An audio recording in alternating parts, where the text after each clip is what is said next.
Nobody 2 is an action comedy that continues the story of Hutch Mansell, played by Bob Odenkirk. He's the human punching bag / old man assassin who's been sucked back into his duties, completing contract kills in order to settle a debt. The volume of work he's been given starts to wear him thin and impact his relationship with his family, so he decides to take them on a vacation to the tourist destination of Plummerville. Though the fun times are had, they don't come without Hutch running into trouble. He finds himself entangled with a criminal conspiracy, and he and the criminals each refuse to back down from the challenge. So one of the core subjects of this movie is identity. This movie continues Hutch's story of wanting to be a good father who doesn't let his family down, but now he's struggling to shake the assassin that he really is. His work interferes with his personal life, and his family suffers the consequences. The real question is, can he just be an ordinary dad? He wants to show his kids that they mean everything to him. We see this in how he reacts to the ways his kids are treated by others, but what his kids need is a normal, rational father, and he doesn't always deliver. So the other big subject here is parental influence. This movie sheds light on the ways we impose on our children's lives, and in turn, how we influence the people they grow up to be. On top of his natural drive to be a good dad, you can also sense that Hutch wants to give his kids the things that he wishes he had growing up.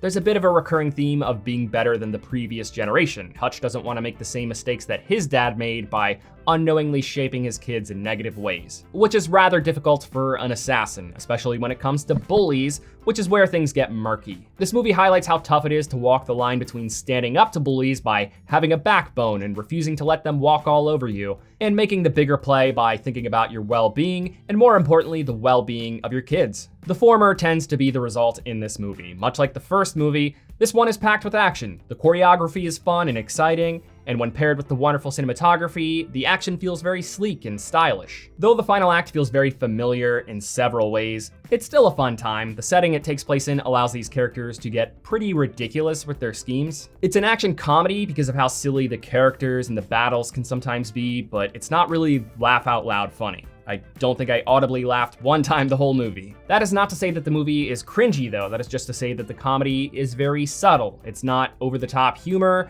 it's very baseline humor that most people will get but not really lose their minds over. Christopher Lloyd's character as Hutch's dad is definitely much sillier here. He's very animated, which is kind of silly since he's an old man, but much like the first movie, he's still very much in the background. Also, like the first movie, this one builds up very slowly. Much of the first half just establishes the character dynamics and the things that they are struggling with. It is once again about halfway that the pieces really start to fall into place, the direction that we're going in starts to become clear, and then the villain shows up who we just don't really care that much about because they're kind of generic. So being a sequel with no unfinished story from the first movie to continue, you'd think we'd dig deeper into Hutch's backstory because it was left pretty ambiguous. It wore a shroud of mystery. That seems like a solid direction for a sequel so that it does not seem contrived. We get a little teeny tiny taste of that, but really this movie is just the same ride as the first one. It just sometimes feels like a generic popcorn action flick. You know, characters will pause dramatically mid-fight when there are guns everywhere and ample opportunities for shots to be taken. It has a half-baked villain with very little screen time who likes to monologue to be cool rather than being better weaved into the story. It's got a humorously timed pop song in the third act that plays over the action, and it's got a bunch of one-liners that feel rhythmic without purpose. Like they are in places where you would expect them to be, but they don't feel clever or earned. The supporting characters from the first movie also still feel two-dimensional. Again, his dad is still hardly relevant, but so is Harry, his alleged brother. We are 2 movies deep and they just don't seem interested in further exploring these characters. And the biggest thing for me is that Hutch's marriage just feels really shallow.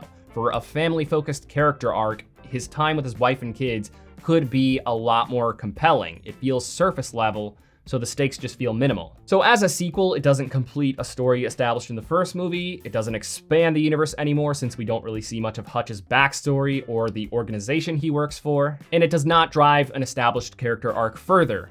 To put this all into shorter terms, this movie has sequelitis, but it still has some entertainment value. It's got the same electricity as the first movie, especially in the editing and choreography, and the ending was good and fitting for the characters, and that might be enough for some viewers. So overall, there's just enough here to call it a decent movie. It's pretty familiar and rhythmic, but I had myself a decent time with it. If you really liked the first movie and the characters, you might really enjoy this one.